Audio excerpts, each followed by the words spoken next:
pagi, perkenalkan saya Nika Derisa Purnami. Saya mahasiswi Poltekkes Kemenkes Mataram dengan prodi D3 Kebidanan. Di sini saya akan membuat video tentang anatomi sistem reproduksi wanita. Pertama-tama, reproduksi wanita dibagi menjadi dua, yaitu genitalia eksternal dan genitalia internal. Nah, yang pertama saya akan menjelaskan tentang genitalia eksternal terlebih dahulu. Ini adalah genitalia eksternal. Yang pertama-tama yaitu ada mons pubis. Mons pubis merupakan bagian terluar vagina yang berfungsi untuk melindungi tulang kemaluan atau simfisis pubis. Di bagian mons pubis terdapat beberapa jaringan. Yang pertama, jaringan kulit, kemudian ada jaringan ikat, setelah itu ada jaringan lemak, kemudian ada kelenjar keringat serta akar rambut. Selanjutnya ada labia mayor.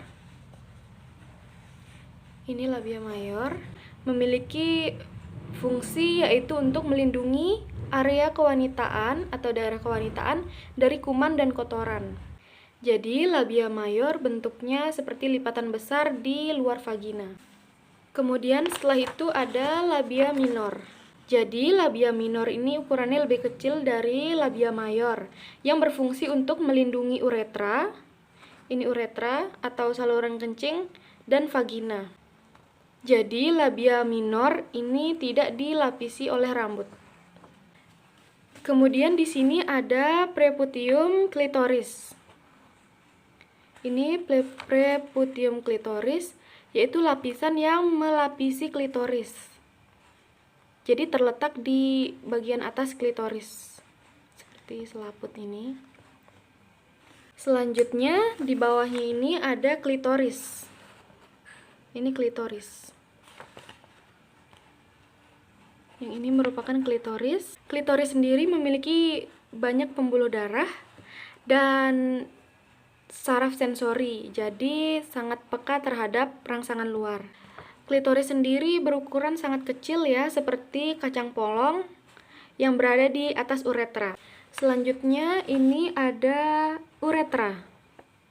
Uretra merupakan saluran kencing yang berasal dari kandung kemih yang terletak di bawah klitoris serta di atas vagina. Selanjutnya ada vagina.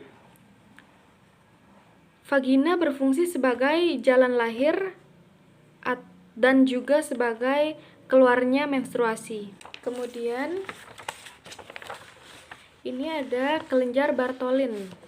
Jadi kelenjar Bartholin terletak di sisi-sisi vagina yang berfungsi untuk mengeluarkan cairan untuk membantu melumasi vagina. Jadi terletak di sisi-sisi bawah vagina. Kemudian ada kelenjar Skene. Kelenjar Skene terletak di samping atau sisi-sisi uretra. Jadi kelenjar Skene ini berfungsi untuk mengeluarkan cairan saat wanita sedang orgasme. Kemudian di sini ada vestibulum. Vestibulum sendiri merupakan area antara uretra dengan vagina. Jadi ini vestibulum. Setelah itu ada perineum. Perineum merupakan jaringan kulit yang berada di antara lubang vagina dan lubang anus. Jadi di sini adalah perineum. Kemudian ini adalah anus. Merupakan saluran pendek pada ujung rektum yang berfungsi untuk mengeluarkan feses. Itu merupakan bagian-bagian dari genitalia eksternal. Selanjutnya saya akan menjelaskan tentang genitalia internal. Yang pertama ada tuba Fallopi. Tuba Fallopi sendiri memiliki ukuran 10-13 cm yang berfungsi sebagai jalannya sel telur dari ovarium menuju rahim. Serta di tuba Fallopi sendiri merupakan tempat bertemunya sel telur dengan sperma. Dan selanjutnya ada ovarium. Ini merupakan ovarium. Ovarium sendiri menghasilkan sel telur tiap bulannya. Jadi jika tidak ada pembuahan, maka terjadilah menstruasi. Kemudian ovarium juga memproduksi hormon estrogen dan progesteron. Selanjutnya ada rahim. Rahim merupakan tempat penampungan sel telur yang telah dibuahi oleh sperma hingga menjadi janin dan siap untuk dilahirkan. Kemudian ada serviks. Serviks sendiri berada di bagian bawah rahim yang menghubungkan dengan vagina. Salah satu fungsi serviks yaitu menghasilkan lendir atau mukus. Jadi, lendir membantu menyalurkan sperma dari vagina menuju rahim saat berhubungan seks. Kemudian di sini ada endometrium. Endometrium sendiri itu adalah lapisan terdalam dari rahim yang berfungsi untuk menempelnya ovum, yang berfungsi sebagai menempelnya ovum yang telah dibuahi. Endometrium sendiri itu salah satu organ vital yang sangat penting dalam sistem reproduksi wanita untuk siklus menstruasi dan masa kehamilan. Kemudian di sini saya akan menjelaskan otot panggul bagian lunak. Otot panggul bagian lunak terbagi menjadi dua, yaitu otot dasar panggul bagian luar, kemudian otot yang melingkari vagina di bagian tengah dan anus. Ini merupakan gambar dari otot panggul bagian lunak. Yang pertama, saya akan menjelaskan tentang otot dasar panggul bagian luar. Di sini ada musculus sphincter ani externum. Letaknya di sebelah sini, yang berfungsi sebagai penggerak tubuh atau menutup dan membuka spinal ani. Kemudian di sini ada musculus bulbocavernosus, yaitu yang terletak di sebelah sini, yang melingkari vagina. Yang sebelah sini yang melingkari vagina. Selanjutnya ada perinea transversus superficialis yang terletak di sini, di sebelah sini. Sebelah sini. Ini berfungsi untuk menahan panggul luar di sebelah sini. Selanjutnya saya akan menjelaskan tentang otot yang melingkari vagina di bagian tengah dan anus. Yang pertama ini ada musculus coccygeus yang terletak di sini.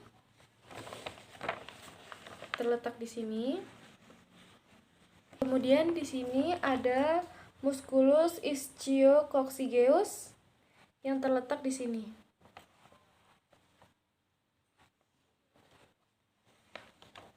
Selanjutnya ada musculus parinea transversus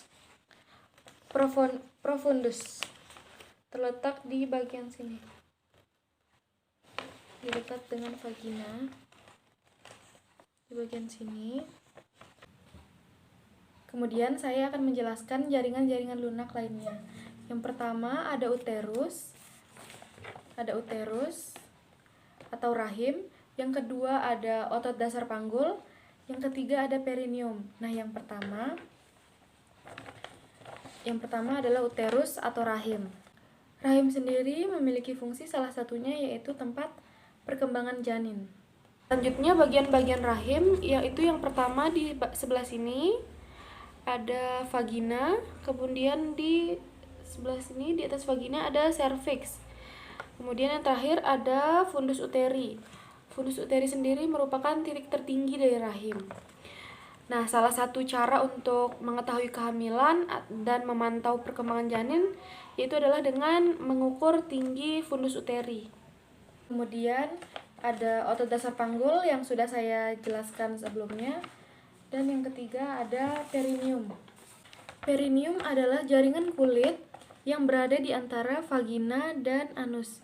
Jadi ini adalah perineum, jaringan kulit yang berada di antara vagina dan anus. Selanjutnya saya akan menjelaskan tentang ligamen-ligamentum. Yang pertama ada ligamen sacroiliaca yang berada di sebelah sini. Ligamen sacroiliaca berfungsi untuk mencegah terjadinya pergerakan pada os sacrum dan os ilium. Selanjutnya ini ada ligamentum inguinal.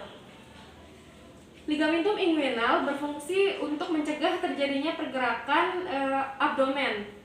Ya, di sini ada ligamentum sacrotuberosum dan sacrospinosum. Ini fungsinya juga sama. Fungsinya itu mencegah terjadinya pergerakan pada janin. Selanjutnya ini ada ligamentum sacrococcygeus yang untuk mencegah terjadinya pergesekan pada sacrum dan os coccygeum. Selanjutnya ini ada ligamentum pubicum di sebelah sini. Ligamentum pubicum itu berfungsi untuk mencegah terjadinya pergerakan atau pergesekan pada pubis kanan dan kiri. Pelvis terbagi menjadi dua, yaitu salah satunya yaitu pelvis secara fungsional. Yang pertama itu pelvis mayor dan minor. Nah, yang mayor ini terletak di atas linea terminalis. Selanjutnya yang berfungsi untuk menyokong abdomen. Selanjutnya adalah pelvis minor yang berada di bawah linea terminalis yang berfungsi untuk menyokong organ-organ reproduksi. Di sini saya akan menjelaskan bagian-bagian dari tulang panggul. Yang pertama ini ada sacrum. Ini ada coccyx. Coccyx sendiri terbagi menjadi tiga, yaitu ini ilium, kemudian ini tium, dan ini pubis. Ini os pubis. Os pubis sendiri terbagi menjadi empat, yaitu yang pertama ini adalah corpus. Ini adalah corpus. Ini ramus inferior. Nah, ini adalah ramus superior. Kemudian ini adalah tuberculum pubis. Kemudian ini ada os cocci. Setelah itu ini lubang ini adalah foramen obturatum. Setelah itu ini adalah acetabulum, yaitu yang merupakan tempat bertemunya os ilium, isium, dan pubis. Selanjutnya di sini ada crista iliaca, kemudian di sini ada spina iliaca. Kemudian di sini saya akan menjelaskan artikulasio dari panggul wanita. Di sini ada artikulasio sacroiliaca yang menghubungkan os ilium dengan sacrum. Kemudian ada artikulasio sacrococcygeus yang menghubungkan os sacrum dengan os cocci. Selanjutnya ada simplicis pubis yang menghubungkan pubis kanan dengan pubis kiri. Selanjutnya di sini saya akan menjelaskan tipe-tipe pelvis. Jadi tipe-tipe pelvis itu terbagi menjadi 4. Yang pertama yaitu tipe ginekoid. Jadi tipe ginekoid ini biasanya dimiliki oleh 41% wanita. Yang dimana sakrumnya, kelengkungan sakrumnya itu baik. Selanjutnya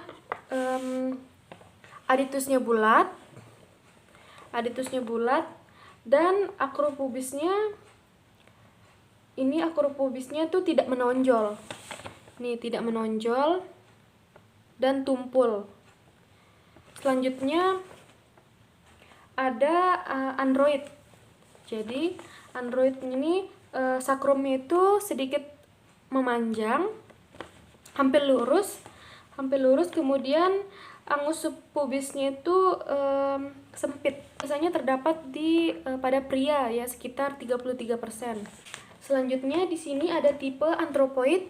Biasanya tipe anthropoid ini terdapat pada laki-laki atau wanita yang berperawakan tinggi dengan tungkai yang panjang. PAP-nya sendiri berbentuk oval, kemudian sempit dan memanjang ventrodorsal. Selanjutnya yang keempat adalah tipe platypeloid, yaitu tipe di mana jarang ditemukan pada pria maupun wanita karena ukurannya itu lebar namun dangkal atau sempit. Kemudian jika wanita memiliki tipe platypeloid ini, maka ia bisa dikatakan akan susah melahirkan dikarenakan lebar panggulnya ini sempit. Kemudian di sini saya akan mengukur panggul pada ibu hamil. Yang pertama ada distansia spinarum, yaitu di mana jarak antara spina iliaca anterior, superior, kanan dan kiri.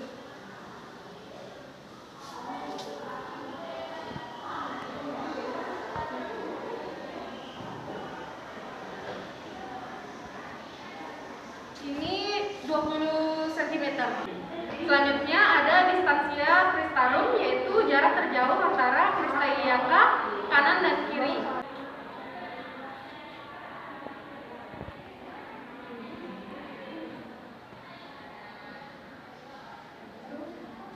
Sebesar 26 cm. Kemudian ada conjugata externa, yaitu dari atas symphysis pubis ke processus spinosus ruas tulang lumbalima sebesar 18 cm. Selanjutnya ada pengukuran lingkar panggul, yaitu dari atas symphysis pubis ke spina iliaca anterior superior menuju ruas tulang lumbalima dan kembali lagi ke symphysis pubis.